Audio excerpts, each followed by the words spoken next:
Hello everyone, I hope I find you well. My name is Innocent Mapanda. In today's lesson, we'd like to do standard costing, right? Under costing and management. Standard costing is the practice of estimating the cost of a production process, right? Take for example, a manufacturer wants to plan their costs for the coming year on various expenses such as direct materials, direct labor, or overheads. These manufacturers will also be able to compare the standard costs to the actual cost. The difference between the standard cost and actual cost is known as a variance. So variance, it comes in two forms. It can be adverse, which is an unfavorable situation, or it can be favorable. The presence of a variance indicates a deviation from what was recorded in the plan. If actual costs are greater than standard costs, management can likely anticipate a lower profit than expected. If actual costs are less than standard costs, however, management might anticipate a higher profit than they originally planned. Right. So standard cost, it comes with various advantages, such as it can enable us to carry out variance analysis. It helps to stimulate cost consciousness. Standard costing is a motivational tool. As people work towards achieving a certain target, they will be motivated if they exceed or reach the target. Right. Standard costing, it is also a planning and controlling tool, which enables the business to have a sense of direction. It is a yardstick for performance measurement.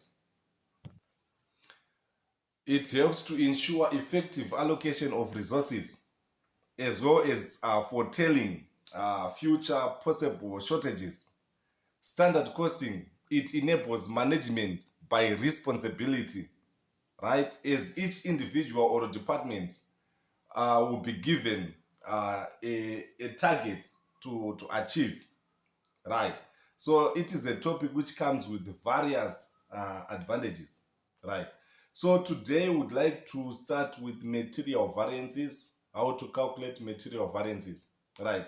So we have material price variance, material usage, as well as total material cost variance, right? So I would like you to stay tuned. We come back, we start with material price variance.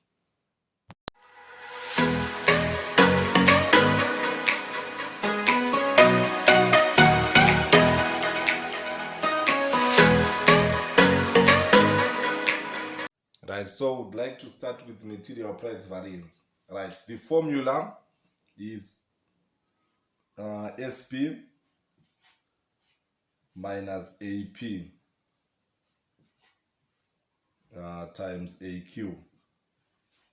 Right, SP denotes the standard price per meter.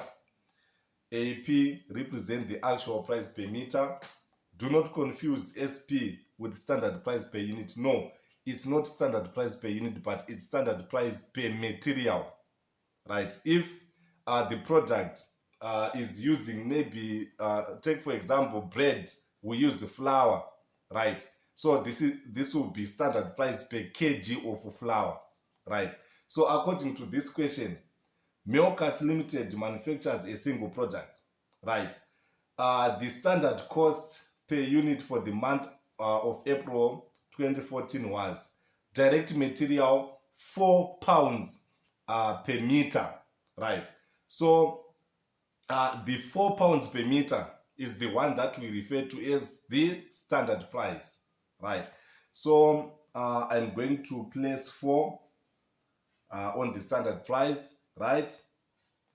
Actual price per meter is located under the table below.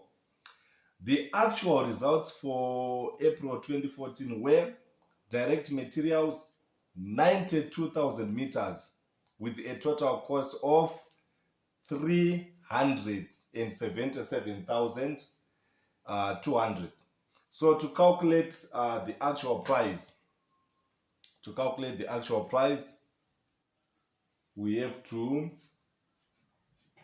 divide 377,200 pounds divided by 92,000 meters, so that you calculate your actual price. Right, you get 4 pounds 10 cents. Right, so I'm going to write 4 pounds 10 cents representing the actual price. Right, actual quantity refers to the quantity of meters that were used to produce actual units. Right, so it is very clear that direct materials which were used to produce the actual units were 92,000 meters. So I'm going to multiply by 92,000 meters. I hope you are getting me, class. Right, so if we take our calculator, right, 4 minus $4.10 times 92,000, you get 9,200, which is negative. So if your answer is negative, you have to put a capital letter A in front to indicate that it is an adverse variance. Right, so you don't need to know how to calculate variances, but you don't need to know how to calculate variances only, but you also need to know the interpretation of the variance. Right, for example, if you had an adverse variance, it means that you bought expensive materials of higher grade. It can be a reason which have resulted in an adverse price variance. You bought materials of higher quality which were very expensive. Right, another point, it can be scarcity of raw materials in the market, which may cause suppliers to charge exorbitant prices or skyrocketing prices, which results in the increase in the actual price per meter. Right, another reason which might have given us this adverse variance is the inflation factor, which is the persistent increase in prices. Right, so we need to be able to comment the result. You must not be able to calculate the result only, but you need to analyze and tell a link of the reason why you have come out with a material price which is adverse. Right, I want you to stay tuned as we move on to the next type of variance.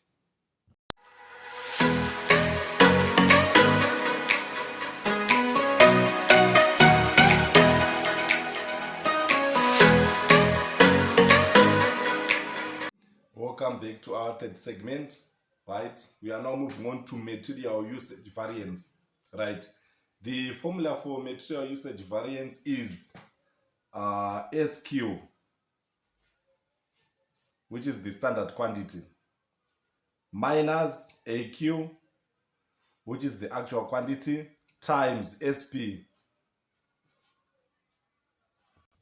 which is the standard price. Right, so the first thing to do, you need to calculate the standard quantity.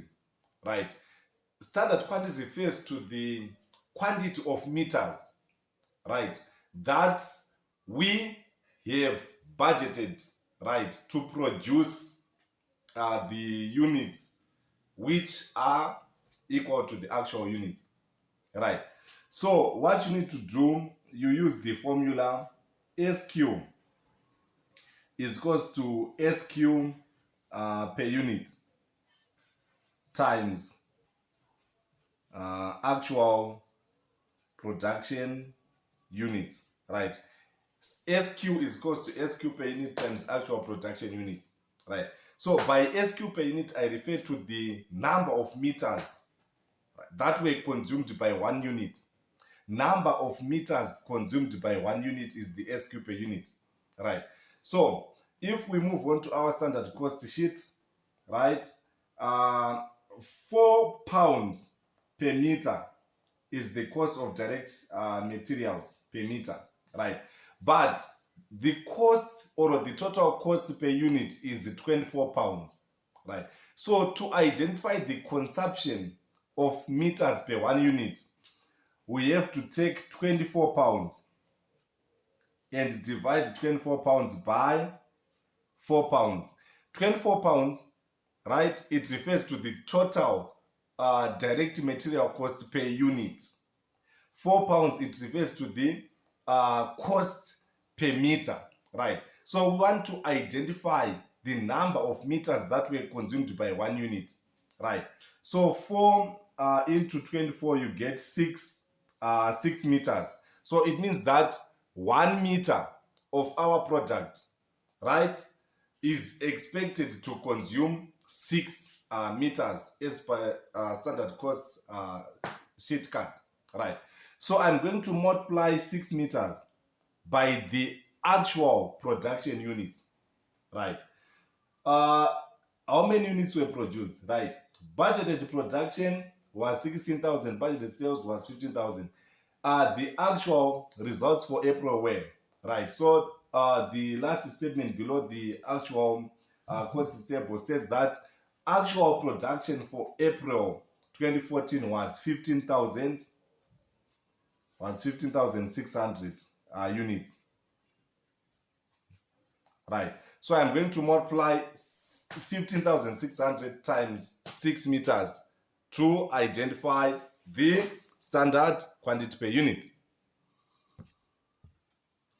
So I get 93,600 meters,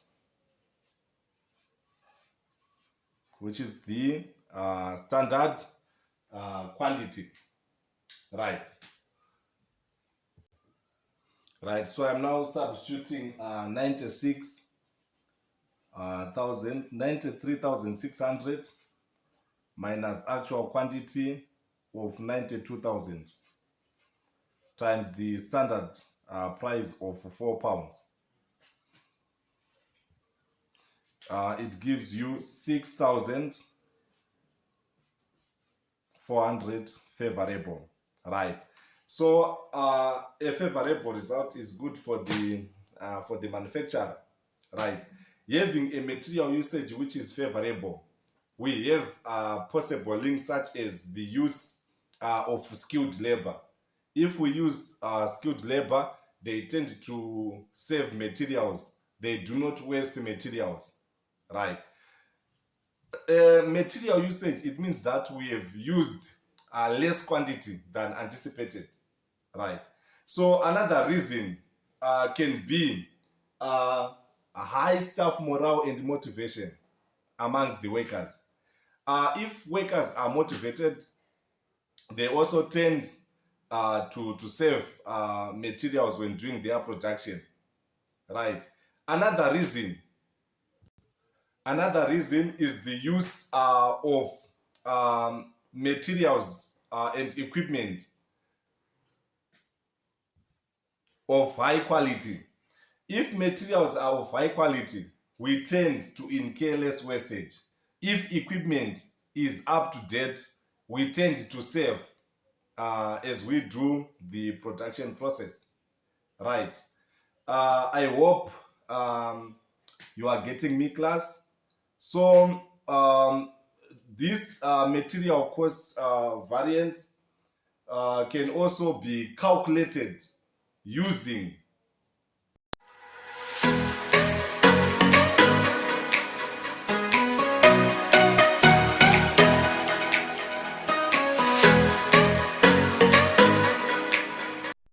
right. So we have what you call total material cost. We also have what you call total material cost variance, right? So total material cost variance is the combination of material price as well as material usage. It can be calculated in two ways, right? The first way is to add material price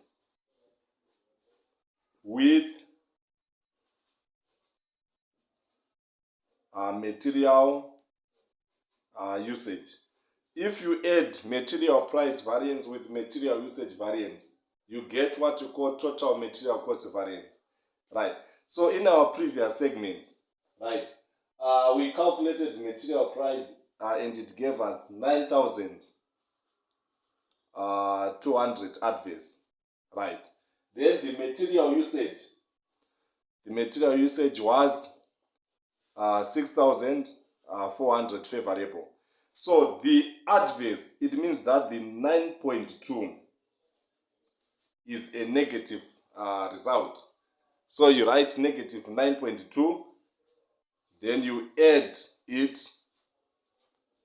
by 6,400. It gives you 2,800 adverse as your final answer, right? Total material cost variance can also be calculated using the formula SP times SQ minus AP times AQ, right? SP was 4 pounds, right?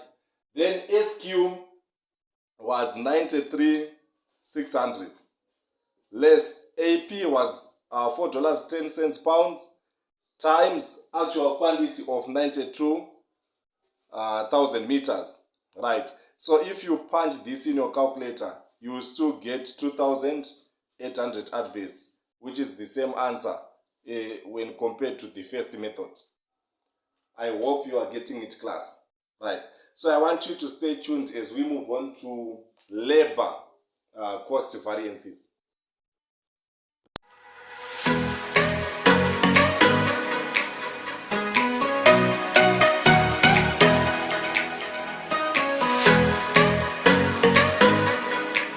Right, welcome back. So we are going to start with labor rate variance, right? Labor rate, right?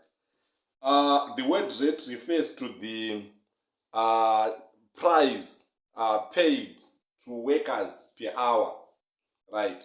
So according to this question, right, looking at our standard cost sheet card under direct labor, they are expecting to pay workers 14 pounds per hour. Labor rate is an hourly rate or an hourly wage given to a worker per hour, right? So labor rate variance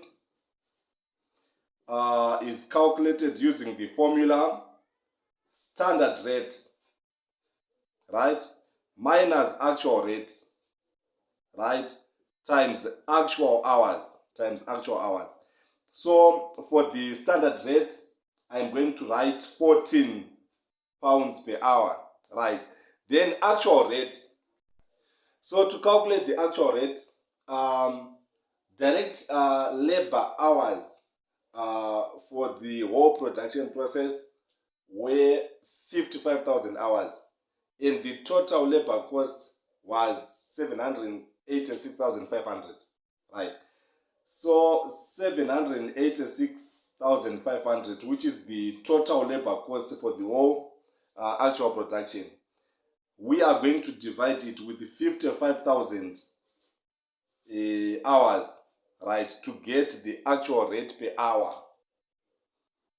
So 786,500 divided by 55,000 hours, you get 14 pounds 30 cents per hour. So that was the actual rate which was paid to the workers, right? So SR minus AR times AH is the formula for labor rate variance. SR is 14 pounds as per standard cost sheet card. So on AR, I'm going to place 14 pounds 30 cents to be multiplied by actual hours of 55,000. Right. So 14 minus 14 30 cents times 55,000 hours, it gives you 16,500 pounds adverse as your final answer. Right. So what is the possible link for this variance? Right. An adverse labor rate variance may be linked with the use of skilled labor, which is more expensive. Right. It can also be the issue of overtime premiums. Right. Maybe to increase capacity utilization. Right. The manufacturer might have allowed workers to work night shifts, resulting in overtime premiums, which might have caused the increment in the rate per hour. Another reason may be the inflation factor. In terms of inflation, workers, employees, they tend to demand high wages, right? So inflation may be another reason which have caused the labor rate to increase, resulting in an adverse labor rate variance. I hope you are getting me in class. So I want you to stay tuned as we move on to the labor efficiency variance.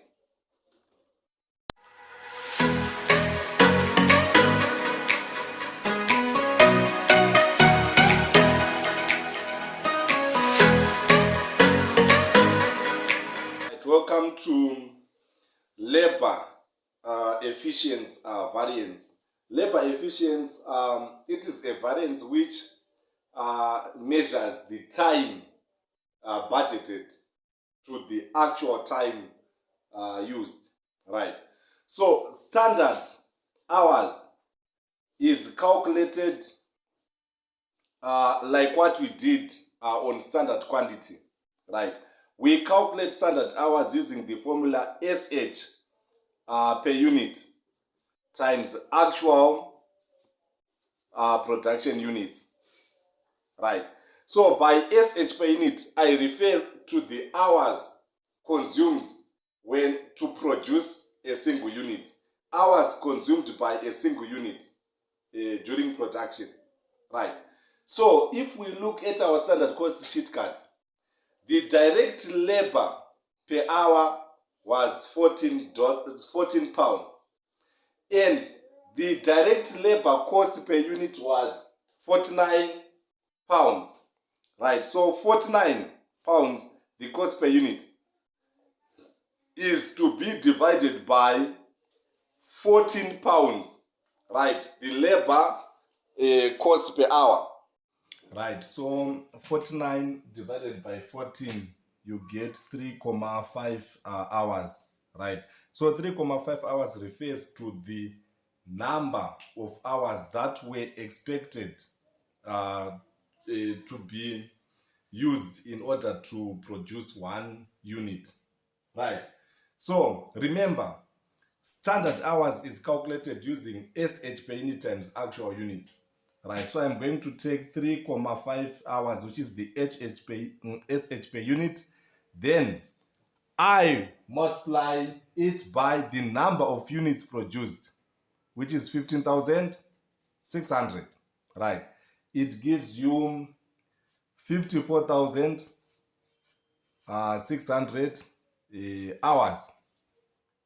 Right, so going back to our formula, right, right. So if we substitute SH in our formula, it's 54,600 the SH minus actual hours of 55,000 times standard rate of 14 pounds per hour, right? So 54,600 minus 55,000 times 14, right? It gives you 5,600 pounds, but adverse, right? This is your final answer, 5,600 pounds adverse. Right. So what is the possible link of an adverse labor efficiency variance? Right. Adverse labor efficiency variance, in simple terms, it means that we have used more hours than budgeted. Right. So the first reason might be the use of unskilled labor. Unskilled labor or less skilled labor is less experienced. Hence, they tend to waste time when doing production. The second reason may be lack of motivation and morale amongst the workforce. If workers are at their lowest ebb, right, they do work on a go slow, right, they do sabotage, right, which may result in delay in production, right. Another reason which might have resulted in adverse labor efficient variance might be the use of inferior tools, inferior equipment. If equipment is not up to date, it also slows down the production process. I hope you are getting it, class. So I want you to stay tuned as we move on to the next variance.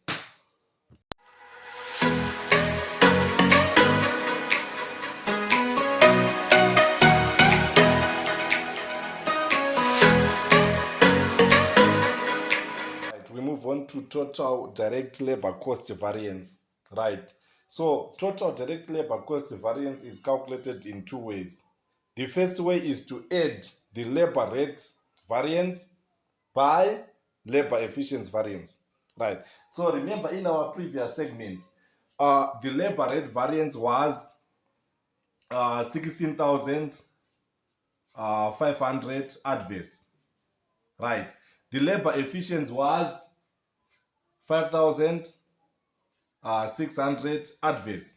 So adverse means negative. Right. So negative 16,500. Right. And negative 5,600. If we combine the two, you come out with 22,100 negative, which is good as 22,100 pounds adverse as your total direct labor cost variance. This can also be substituted by this formula SR times SH minus AR times AH. SR, right, 14, right, SH 54,600, AR 1430 times AH 55,000, right. So if you punch this in your calculator, you will still come out with 22,100 pounds adverse. So this is another alternative of calculating total direct labor cost variance. I want you to stay tuned as we move on to the next segment.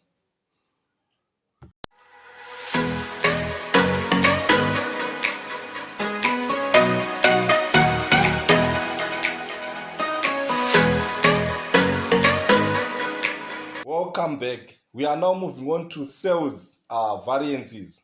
We have got what we call sales price variance. The difference between sales price variance and the material price variance is that when it comes to material price variance, we start with the standard price minus actual price.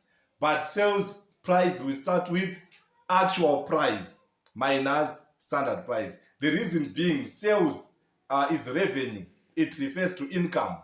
Material is cost, right? So for income variances, we start with the actual price, right? So the actual price, I'm referring to the actual selling price, right? So how can we identify it? If we move on to our actual table or actual results, the table below, we are given that the total sales revenue was 1,881,600. That was the total revenue, 1,881,600 pounds, right? So we have to divide this total revenue by the number of units sold, which is 14,700 units. This will help us to calculate the price per unit that we sold our product, actually. So it gives you 128 pounds per unit. That was the actual selling price, right? So we are now substituting it in our formula, right? So on AP, we are placing 128. Then the standard price or the expected selling price was 124. Then the actual units sold 14,700. So we have to punch this in our calculator. Right, it gives you 58,800 pounds favorable. So a favorable material price, it shows that the business or the manufacturer benefited as he sold his products at a price which is above the standard price. So he got more revenue. So what is the possible link of having a favorable material price? This may be due to increase in demand for the firm's product, right, causing our prices to increase, right? Another reason which may have increased the price may be the inflation factor, right? The persistent increase in price. So the manufacturer increased the price of the product due to the inflation factor, right? Another reason for having a favorable sales price may be the quality of the manufacturer's products. Goods of high quality, they attract a premium price, right? Another reason or a possible link resulting in sales price variance being favorable may be lack of stiff competition in the market. For example, we have what we call monopolies, which are the only provider of a certain good or service. So they tend to exploit customers, knowing that there is no competition, there is no firm which can compete with them. So they increase their prices. So these are some of the possible links that you can explain the reason of having a favorable sales price variance. So stay tuned as we move on to sales volume variance.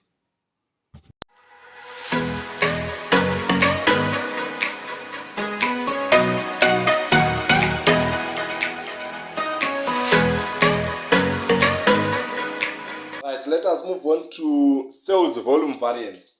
Sales volume variance is calculated using the formula actual quantity minus standard quantity times standard price. So the difference between sales volume and material usage is that material usage, you start with the standard quantity minus actual quantity. But sales volume, you start with the actual quantity minus standard quantity.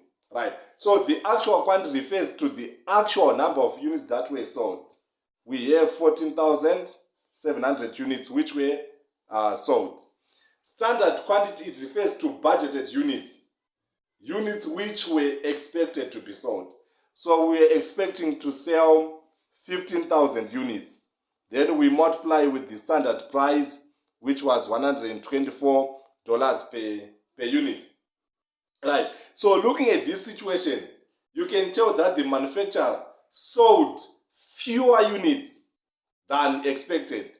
He budgeted to sell 15,000 units and end up selling 14.7 units, which were less than budgeted.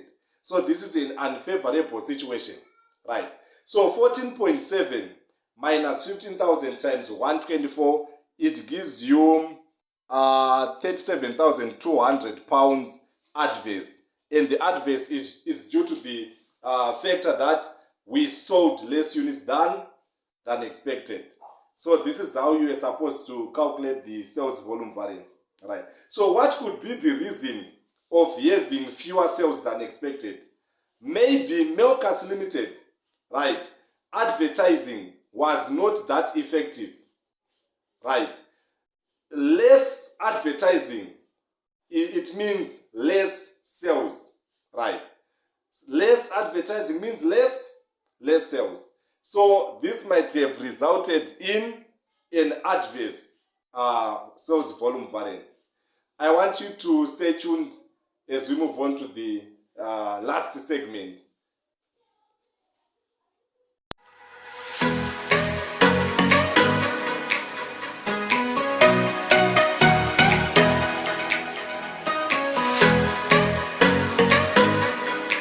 Right. So when calculating total variable overhead variance, we make use of the formula OAR times actual units minus actual variable overheads. OAR refers to budgeted variable costs divided by budgeted output. Right. So the total variable cost per unit was 21. Right? So you multiply 21 by 15,600, which were the actual units produced, right? Then you less with the actual variable overheads given in the table below of actual results, which is 335,000, right? Right, so 21 times 15.6, you get 327,600 less 335,000. So it gives you 335,000. It gives you 7,400 pounds adverse. So this is how you calculate total variable overhead variance. So for total fixed overhead variance, we use the same formula, OAR per unit times actual units minus actual fixed overhead. So the OAR for fixed overheads is 10 times actual units produced of 15.6 less actual fixed overheads, which are given below as 160,000. Right. So 10 times 15.6, you get 156,000 less 160,000. Right. So it gives you negative 4,000. It gives you negative 4,000. So your answer is 4,000 adverse. Right. So this is how you apply the formula to calculate total fixed overhead variance. I hope you enjoyed the lesson. Till we meet again. Shalom.